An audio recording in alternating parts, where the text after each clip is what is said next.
Hi, this is Elizabeth Rodriguez, and I wanted to share with you how I came up with the concept of my book, Get Wedding Ready. And this is my guide to staying healthy and sane before tying the knot. So I really loved writing this book because it was actually being written in real time. I was going through a lot of, let's say, challenging situations while I was engaged and preparing for my wedding. And I really loved writing down the notes during the whole entire process. I knew that this had to be a book because Get Wedding Ready is when you're getting prepared for getting married, it's a transition. And that's what nobody really talks about out there. Everybody's talking about the dress and the preparations and everything for the wedding, and that whole process of being in love and all that. And that's all beautiful stuff. It's all beautiful.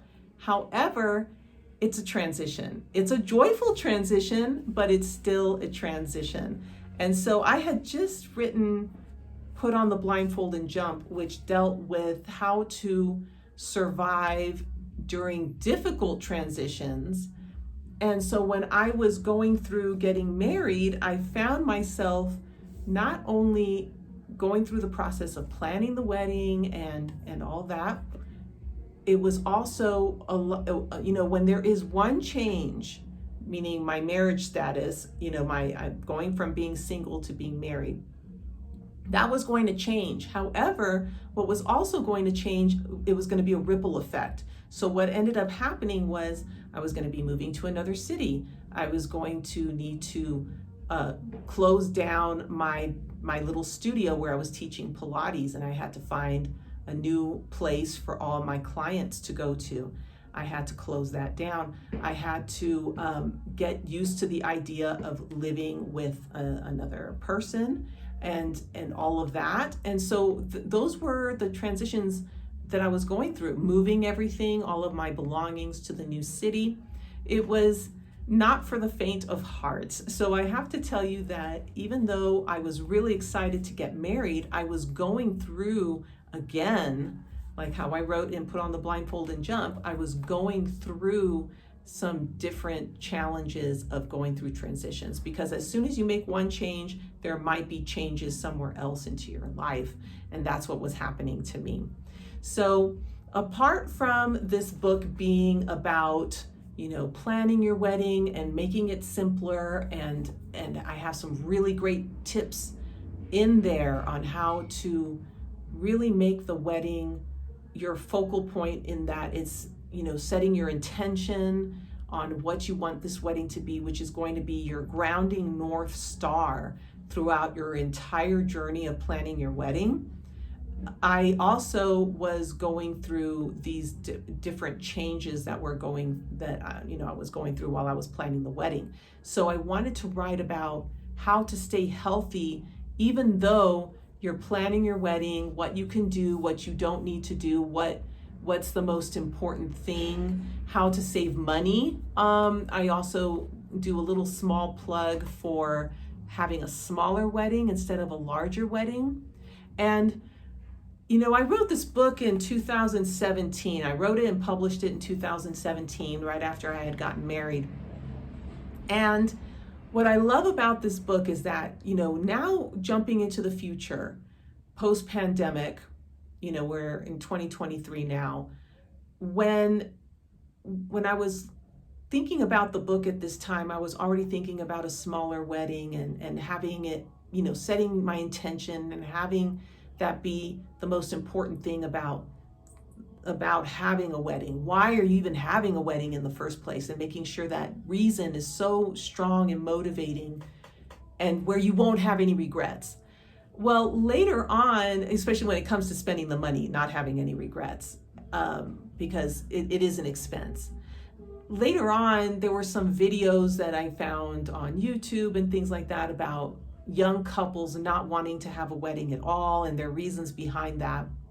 And there's no judgment there. I totally understand their reasons. And how they felt that, the wedding was a waste of money, or how they would have done it differently, or they would have done it smaller. And I was already talking about a small wedding when I wrote this book. I was talking about those exact ideas in mind, that that they regretted having their wedding. They regretted after the fact, after they were already married, these people were regretting having their wedding because of the money, because of they felt it was about other people instead of themselves and them and their partner.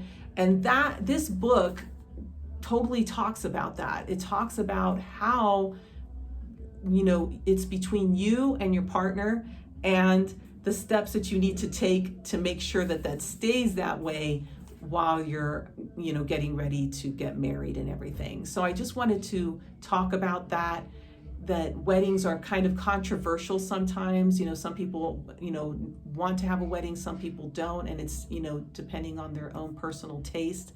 However, I do not regret at all having my wedding, and I feel that this book is one of the reasons, why I didn't regret it, because I had the end picture in mind. I had set my intention, and my why was so important to help me be able to have the wedding of my dreams that I really, really loved, and that my husband and I will cherish forever. And I put some really great tools in there to help you not only take care of yourself during that time you're planning for your wedding, but also to be able to save money and be able to make it the wedding that you want, not what everybody else wants, what you want, which I think is just really, really important when it comes to having a wedding. And remembering that you're going through a joyful transition. I don't care what anybody says, it's a joyful transition. And so, you're going through changes, positive changes, and there's still changes. So your body's going to need some extra tender, loving care. So just putting that out there. And I hope that you'll be able to read this book, and I hope that you'll be able to enjoy it as much as I had so much fun writing it and thinking about future brides and couples on how this book could help them in the future. So thank you, and I hope you pick up a copy, and I hope to see you soon.